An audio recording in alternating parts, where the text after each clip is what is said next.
amal ibadah kita sedang melangkah dari rumah ke masjid ini dicatat oleh Allah sebagai amal ibadah di sisi Allah Subhanahu wa taala. Dan mudah-mudahan amal itu pula langkah kita, niat kita dari rumah betul-betul akan mengangkat derajat kita di sisi Allah Subhanahu wa taala dan kemudian menghapus seluruh dosa-dosa kita. Setiap langkah kafaratun lidzunub. Langkah kita satu langkah itu akan menghapus dosa-dosa kita dan sekaligus mengangkat harkat derajat kita di sisi Allah Subhanahu wa taala. Sekedar mengingatkan, sekali lagi saya ingatkan tentang kisah sahabat Sya'ban. Berkali-kali saya mengulang ini karena ini adalah peristiwa yang langka dan Rasulullah sampai menunda sholat subuhnya hanya karena mencari sahabat Sya'ban ini. Ketika mau sholat subuh, mau qomat, kebiasaan Rasulullah nengok ke belakang, melihat sahabat-sahabatnya, dan setelah selesai sholat juga langsung balik melihat ke belakang siapa sahabatnya yang ada, siapa yang tidak hadir. Ternyata pagi itu adalah yang belum hadir sahabat Sya'ban. Saya harus mengulang ini untuk mengingatkan kembali, sebab faktor usia kadang-kadang membuat kita lupa. Kata Rasulullah, mana Sya'ban? Tidak ada yang menjawab. Sampai 3 kali Rasulullah bertanya, kemudian tidak ada menjawab, dan akhirnya dijawab tidak ada yang tahu Sya'ban kemana. Karena Sya'ban biasanya sholat subuh berjamaah dengan Rasulullah. Pagi itu Rasul tidak menemukan sahabat Sya'ban. Kata Rasulullah, kalau begitu tunggu dulu, jangan dulu qomat. Coba. Kita harusnya begitu juga ya Pak Yatno. Tengok dulu yang lain. Mana ini? Yang paling jauh siapa di sini? Yang paling jauh siapa? Siapa angkat tangan yang paling jauh? Kemudian kita tanya, sahabat itu datang belum? Jamaah ini yang satu ini. Ditunggu. Kalau gitu kita tunggu, kata Rasulullah. Ternyata setelah menunggu beberapa saat belum juga datang, baru Rasulullah melanjutkan sholat subuh. Qomat, sholat dilaksanakan. Setelah sekian saat Rasul menunggu sahabat Sya'ban. Sampai selesai sholat subuh, sahabat-sahabat ternyata tidak ada juga. Selesai sholat, Rasulullah nengok ke belakang, sahabat yang lain tidak ada. Sahabat Sya'ban tidak ada, yang lain ada. Maka Rasul bertanya, siapa yang tahu rumahnya sahabat Sya'ban? Salah satu sahabat yang lain menjawab, saya ya Rasulullah, tolong antarkan saya ke rumah Sya'ban. Diantar Rasulullah ke rumahnya sahabat Sya'ban. Ternyata perjalanan dari masjid ke rumahnya sahabat Sya'ban berapa jam? 2 jam. Bisa dibayangkan. Rasulullah jalan dari masjid ke rumahnya sahabat Sya'ban 2 jam perjalanannya. Ada yang perjalanannya 5 menit. Jamaah kita. Pak Yatno berapa menit? Naik motor apalagi lebih cepat itu, naik motor.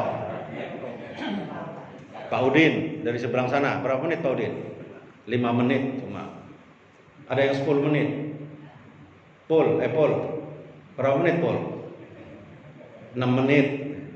Yang jauh aja dari pelosok sana itu 6 menit. Yang dari ujung sana itu, ya paling lama 10 menit. Indra, berapa menit Indra? 10 menit. 10 menit. Sya'ban berangkat dari rumah ke masjid, waktunya ditempuh 2 jam. Kemudian Rasulullah dibimbing oleh sahabatnya dan ketemu dan ternyata rumahnya Sya'ban jauh sekali. Rasul ketemu dengan istrinya, Sya'ban mana? Kata Rasulullah. Dijawab oleh istrinya, Sya'ban sudah meninggal dunia ya Rasulullah dan sudah kami kuburkan. Masya Allah. Ini sama peristiwanya mungkin dengan Pak Suratmin ya. Kemarin masih ngaji dengan Ustadz Mufti Thahir, asarnya masih ngobrol dengan Ustadz Ishak, kemudian masih juga bercanda. Ternyata subuhnya nggak kelihatan terus.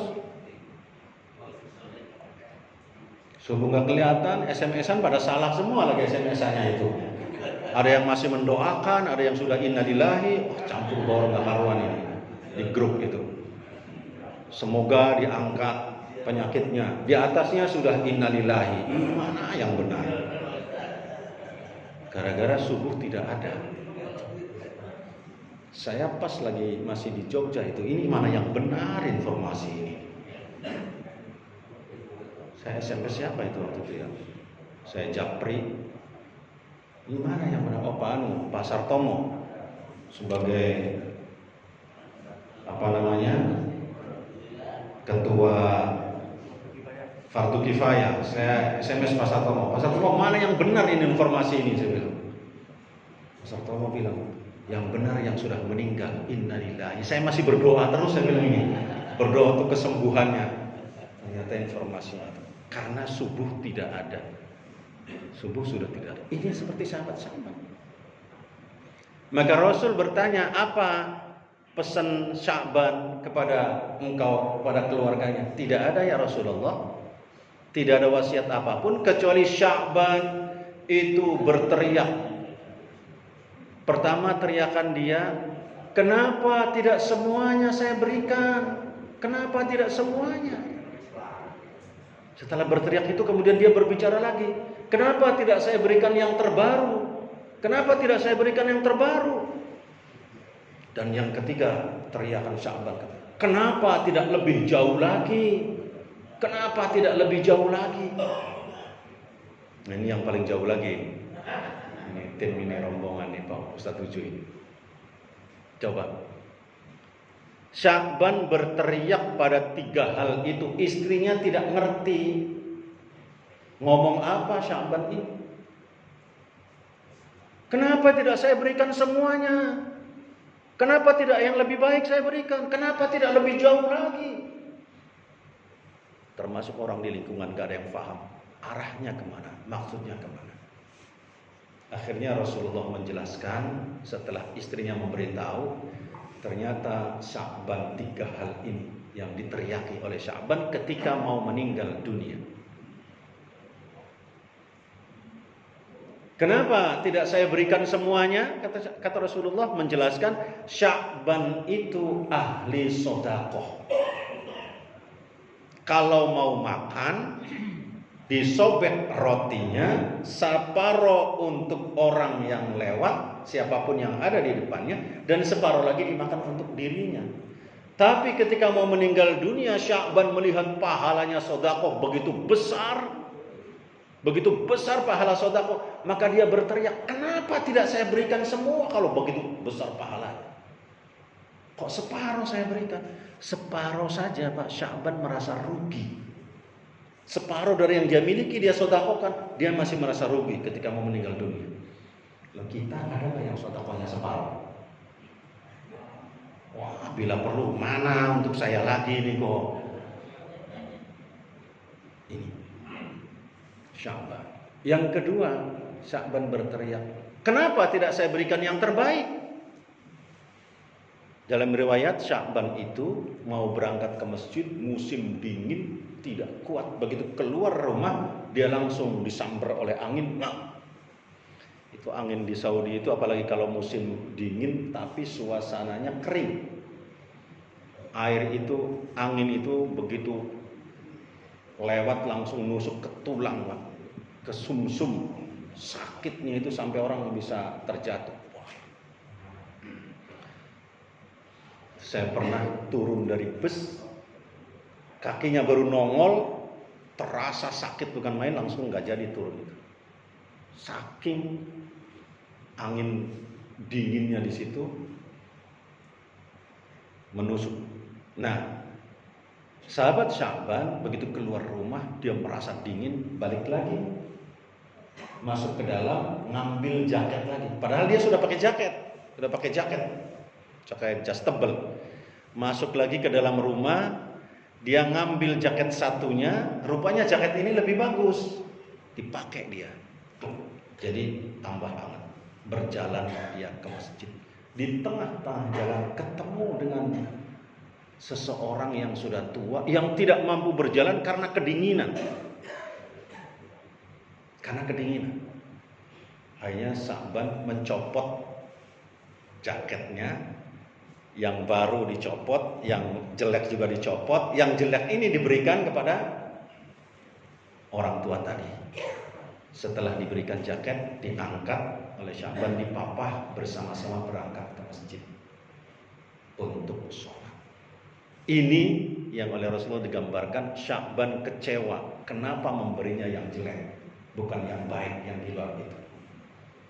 Al-Quran memberikan gambaran lan tanalul birra hatta tunfiqu mimma tuhibbun.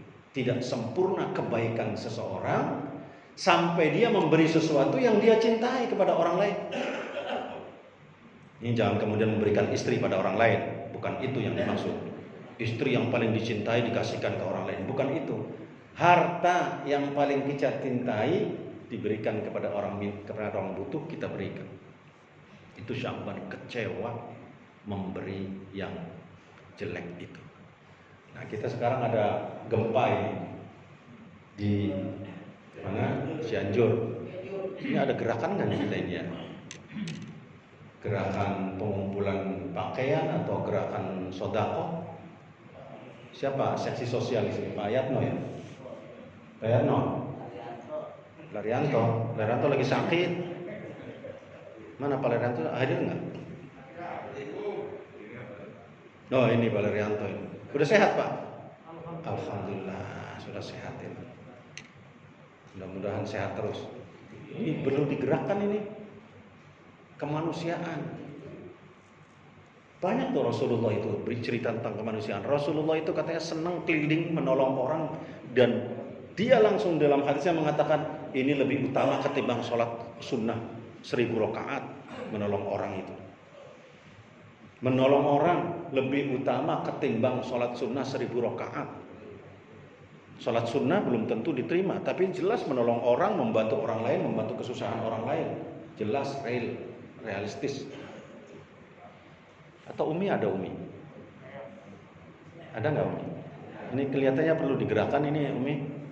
Ibu-ibu biasanya yang pintar menggerakkan sedekah jariyah. Apakah baju yang tidak? Kalau yang saya dapatkan informasi, kalau makanan ya makanan instan itu yang dibutuhkan, karena di sana mau masak susah, mau masak padi, yang lain susah.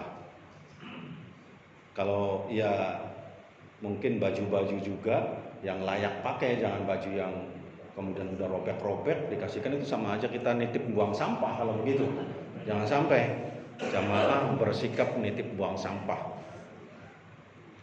Ini perlu digerakkan mungkin dari apakah dari masjid ataukah dari yayasan atau kita bersama-sama jamaah. Kalau perlu sih ada jamaah yang tampil, saya Pak yang akan mengkoordinir. Harusnya ada jamaah-jamaah yang militan untuk agama, itu harusnya begitu.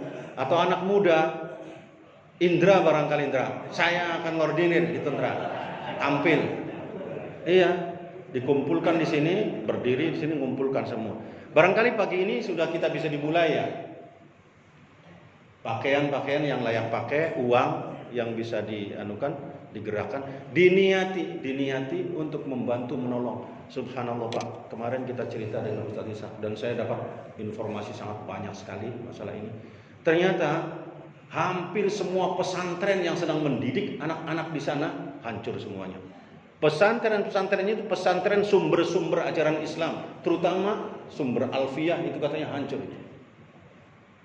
Gudang Alfiyah di sana mencetak kader-kader yang faham alfiyah. Alfiyah itu adalah salah satu dari pelajaran tentang bagaimana mengerti kitab kuning. Ilmu alatnya itu kalau dalam bahasa Inggrisnya apa? Grammar. Mungkin grammarnya bahasa Inggris. Mencetak ahli-ahli agama di situ hancur semuanya pesantren. Termasuk kawan saya ada namanya UU Khairuddin. Kiai UU Khairuddin itu teman sekelas waktu di Aliyah di pesantren Babakan. Dia pesantrennya pun hancur. Mencetak. Lah kalau kita tidak punya perhatian ini, bagaimana kita punya perhatian kepada saudara kita? Kita ingat Salman, Pak, Salman Al-Farisi. Salman Al-Farisi itu ketika ada seseorang yang akan dipenggal lehernya, terus dia minta izin untuk kembali ke kampungnya dulu guna menyelesaikan seluruh masalahnya.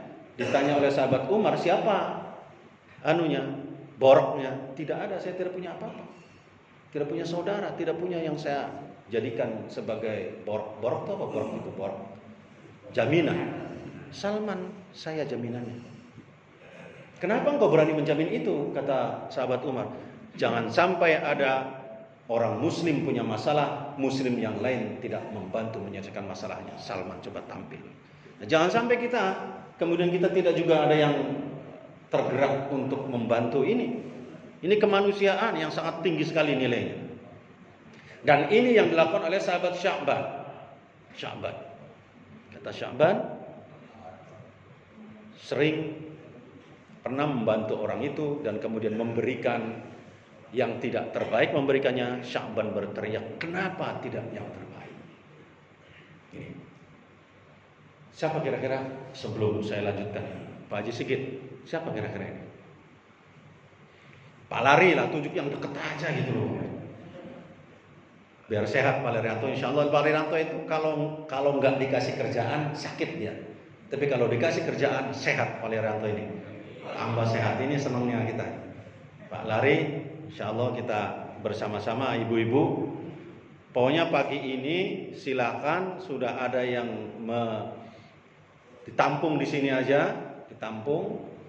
Pulang nanti dari sini balik lagi itu membawa pakaian yang layak pakai. Kemudian kalau di rumah ingin mensodakoh ada Indomie. Kalau ingin beli dulu warung segera dibuka. Ibu Iroh segera dibuka warungnya. Indomie kita kirim Indomie. Yang duit kirim duit. Kita nanti bila perlu ada utusan dari sini. Pak Komar gimana?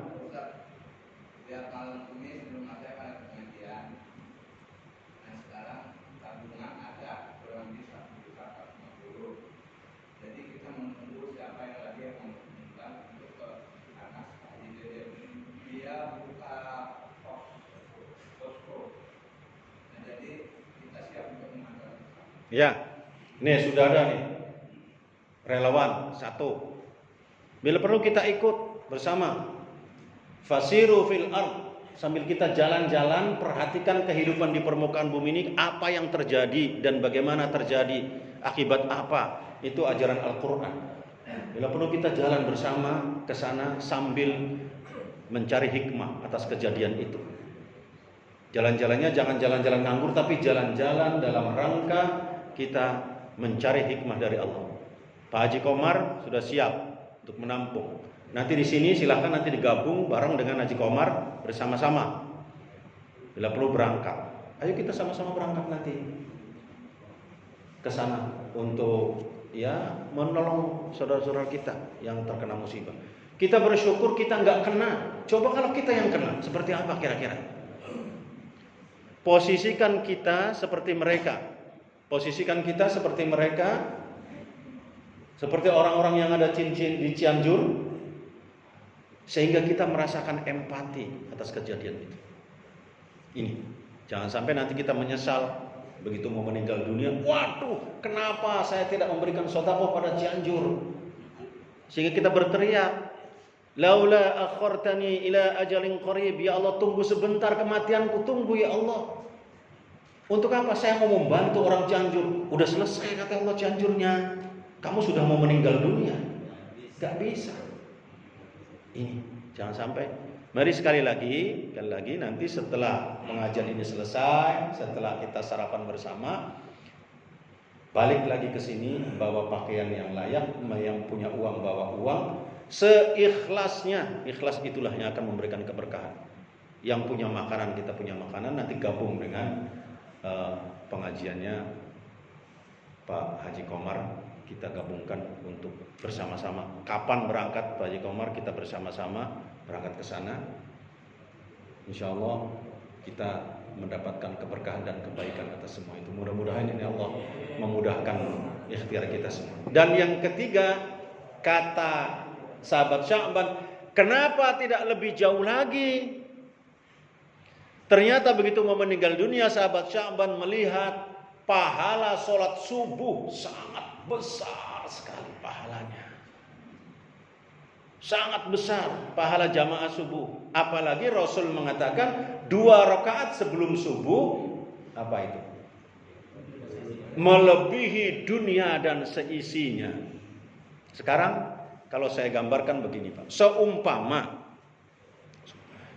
ini, di Kecamatan Pulau Gadung ada pengumuman, siapa yang datang sebelum subuh di kantor Kecamatan Pulau Gadung akan mendapatkan mobil Innova terbaru. Kira-kira orang datang berunding nggak? Wah, jam 12 sudah datang nunggu itu Pak di sana. Innova. Siapa yang datang sebelum subuh di kantor Kecamatan Pulau Gadung akan mendapatkan mobil Innova. Mobilnya sudah nongkrong di situ Pak. Sudah nongkrong mobil. Kira-kira gimana? Berebut kita. Nah sekarang Allah yang ngomong, Rasulullah yang ngomong. Barang siapa yang melaksanakan sholat sunnah 2 rakaat sebelum jamaah subuh, dunia dan seisinya yang akan kita berikan. Loh kok masih tio-tio ya? Tio-tio itu apa? Tio-tio itu santai-santai itu. Masih tenang-tenang aja, nggak tergerak. Ini padahal Allah yang memberi pengumuman. Pengumumannya sudah lama melalui Rasulullah Muhammad sallallahu alaihi wasallam. Masya Allah. Maka Sya'ban berteriak, kenapa tidak lebih jauh lagi? Ini ternyata langkah itu memberikan manfaat. Ini yang ada, yang telah mendapatkan nilai manfaat WC yang kita bangun itu. Pertama Pak Supanga, tambah jauh dia langkahnya itu. Tadinya hanya berapa langkah, krek, langsung masjid. Sekarang muter dia.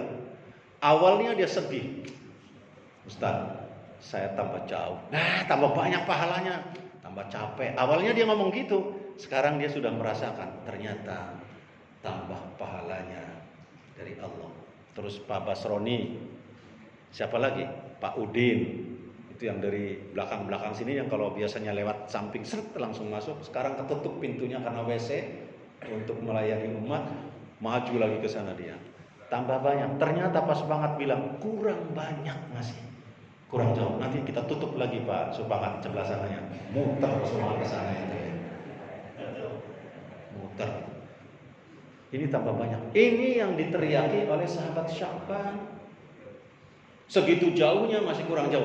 Lah kita yang deket saja kok masih nggak mau berjamaah. Masya Allah. Ini yang kemudian disebut muraqabah. Ini. Apa muraqabah?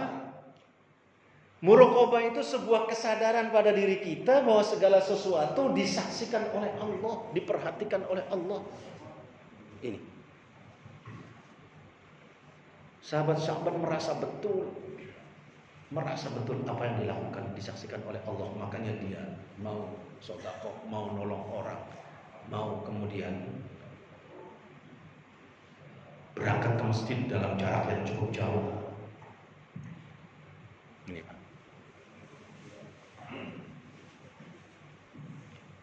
Maka muraqabah adalah sebuah kesadaran. Sadar kalau seluruh amal kita, perbuatan kita disaksikan oleh Allah Subhanahu wa ta'ala. Nanti kita akan beramal, mengumpulkan harta kita keikhlasan-ikhlasnya di masjid ini. Mudah-mudahan Allah mencatat dan Allah akan menambahkan semua itu. Min kulli sumbulatin mi'atu habbah. Apa ayat pertama itu Ustaz? min kulli sumbulatin mi'atu habba itu. Jadi kita sedekah pada setiap satu bulir padi itu akan tumbuh 10, setiap satu yang 10 itu akan tumbuh 100. Jadi sesungguhnya setiap sekali satu sedekah akan dilipatkan menjadi 1000. Kita sedekah dan sedekah untuk bantu saudara-saudara kita yang ada di Cianjur. Jangan sampai kita berteriak menyesal nanti. Ada kesempatan Allah membuka ladang bagi kita. Ini mungkin di lingkungan kita tidak ada lagi orang yang sengsara, yang menderita.